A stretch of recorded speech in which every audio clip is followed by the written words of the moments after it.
Hey guys, I'm going to talk about the top 5, my personal top 5 anime of the fall 2022 anime season. I'm not in my usual place right now. I'm actually up in Hokkaido, Japan, the northernmost island of Japan, here with friends for the holidays. Not in the usual place, but still have to do this video because the fall season is totally worth talking about. So let's get right into it with my top 5.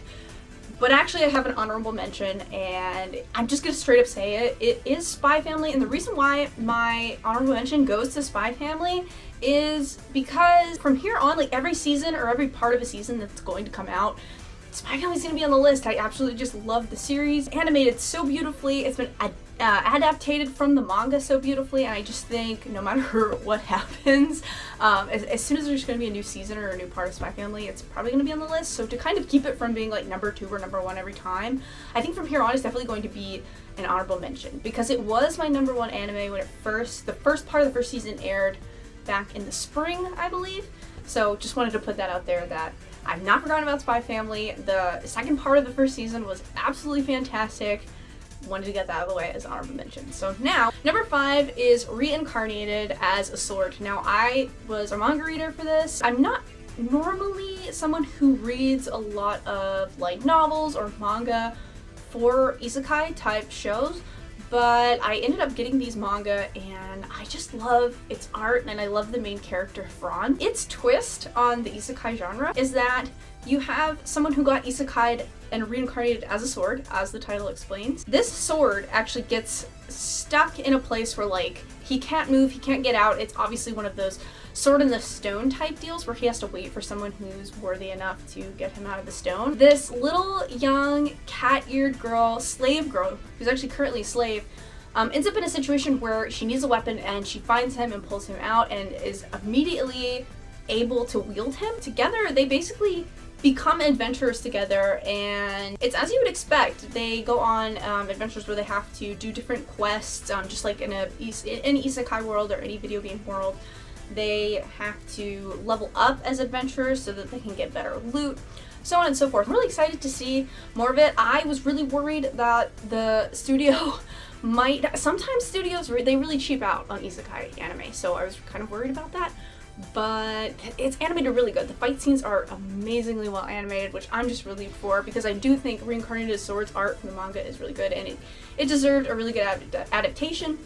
And we already have an announcement for the next part of it, so I'm glad we just don't have these 12-13 episodes. We're going to get more, and hopefully we can see more of Fran because I think she's one of the cutest characters of the season. Moving on to number 4, DIY, Do It Yourself. I knew before I went into this one that it would be up my alley because it's cute girls doing not so cute things, which is a genre that you know that I have adored for so long. The setting is really what gets me. The setting of this is obviously Japan, but it's a slightly distant future, and you can kind of tell because the buses that the girls ride to school, they're like self-driving buses. There's no actual bus driver, and then like some kids go to school on like jet skates and stuff like that. So it's not super far. Like we're not talking Cyberpunk 2077 here. We're talking maybe 2030 is the setting. So the main character, who is oddly called Serufu, and yeah, that is a joke throughout the series, that do it yourself, her name is Serufu. Her full name is Yol Serufu. So Yol must be her last name, and then Serufu is like her first name, her like given name.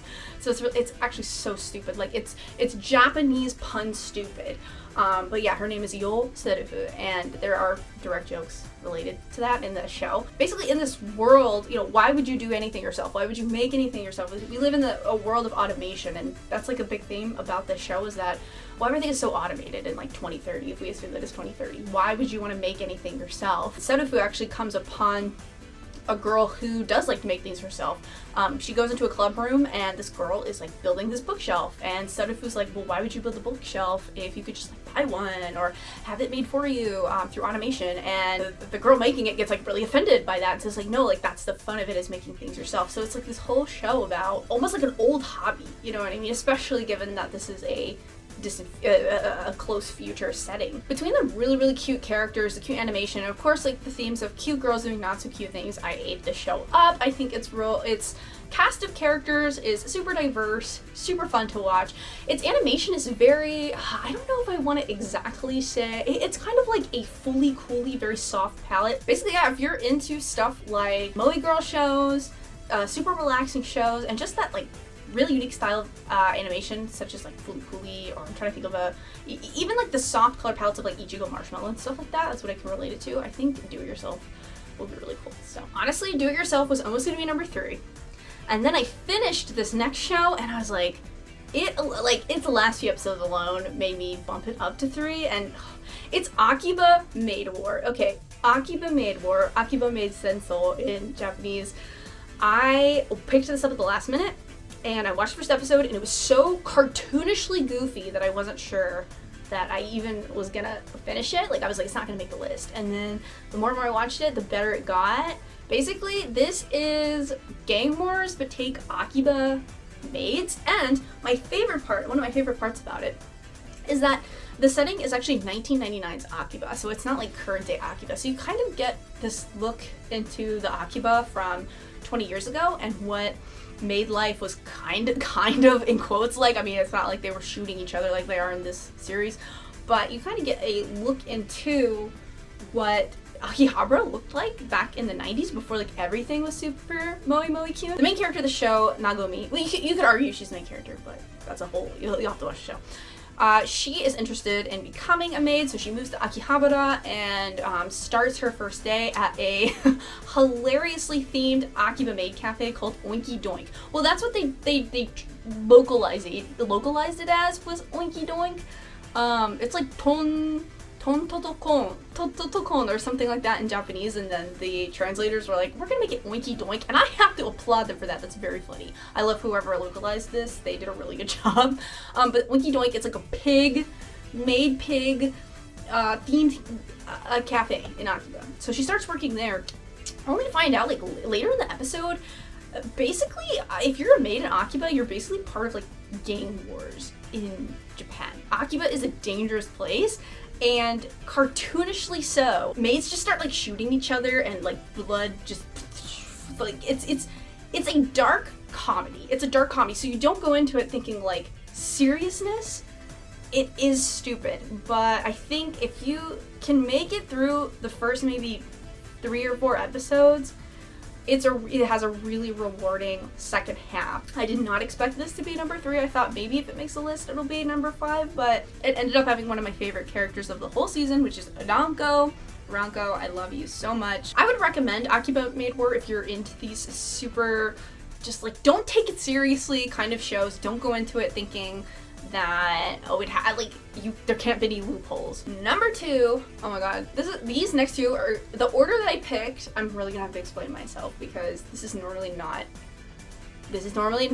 how my order would be, but I'll explain myself. So number 2 for me is BOCCHI the Rock. Oh my god, BOCCHI has, I just love saying that. Okay, can we just talk about like BOCCHI? Like, I like saying BOCCHI. It's like so fun to say.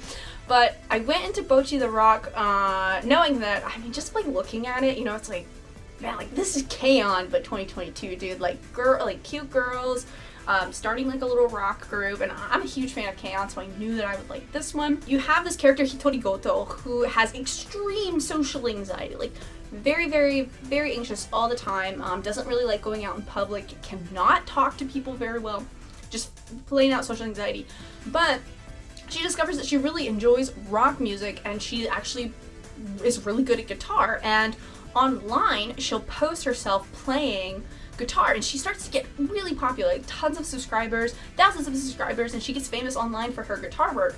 But when it comes to her eventually joining a band of girls that she met from school, she gets anxiety of like playing in front of people and playing in front of a live crowd. And so the whole series is them starting this like little tiny startup garage band, and her working through her social anxiety to reach like what is honestly her dream. But it's so weird when you have social anxiety but you also want to be out there and like show that you have talents to people. So it's just the mix of that, and just the cast of characters is lovely. It's animated really well. Sometimes we get these little cute girls doing cute things anime, and they're not given as much love as they should, but BOCCHI is just absolutely amazing.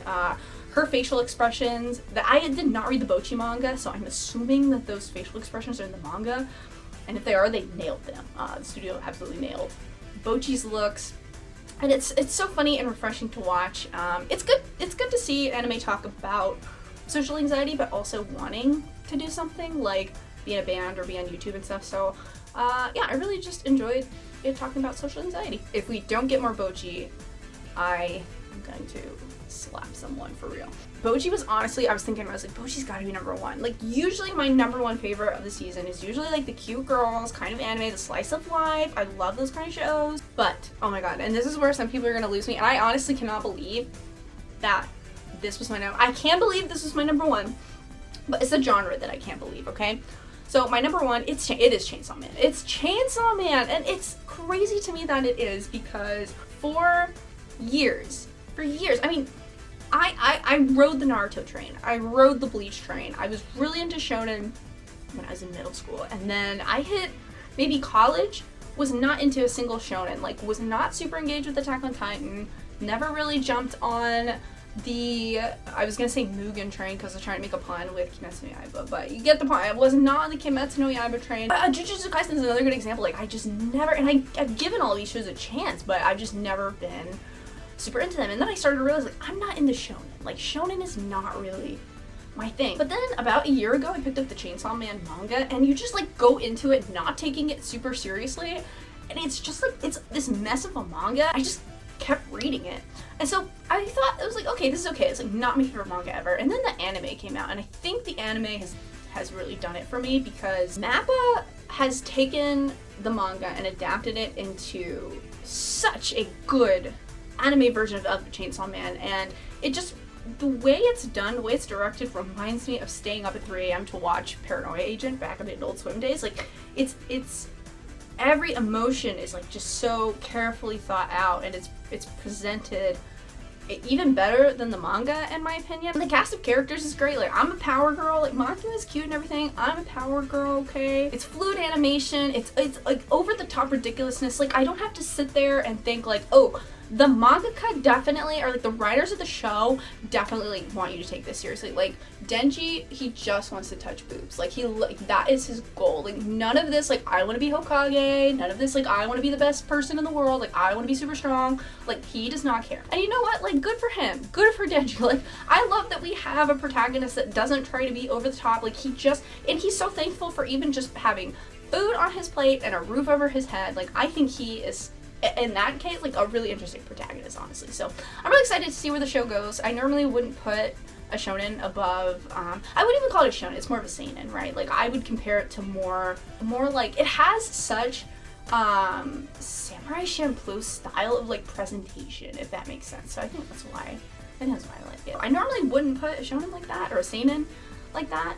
I hate genre stuff, but like, I normally wouldn't put something like that above something like BOCCHI. So it's crazy to me. I just really enjoy it. Like, every single episode has been an absolute treat. I'm still reading through the manga, and I'm super stoked for more of it to come out. But that's all I have. Those are my top 5 anime from fall 2022. It was a really weird season because I felt like we had a lot of really, really good things, and we had a lot of really, really, really crappy things. I don't know. Overall, just having Spy Family, Chainsaw Man, BOCCHI, those are all super hard hitters. And I'm really excited for the next season to come up. We have a lot of anime to look forward to next year. Anyway, look forward soon to my top 10 anime of 2022.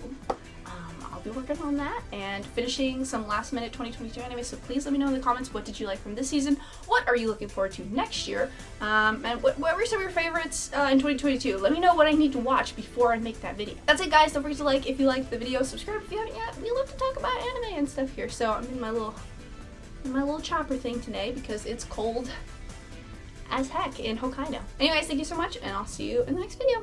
Bye!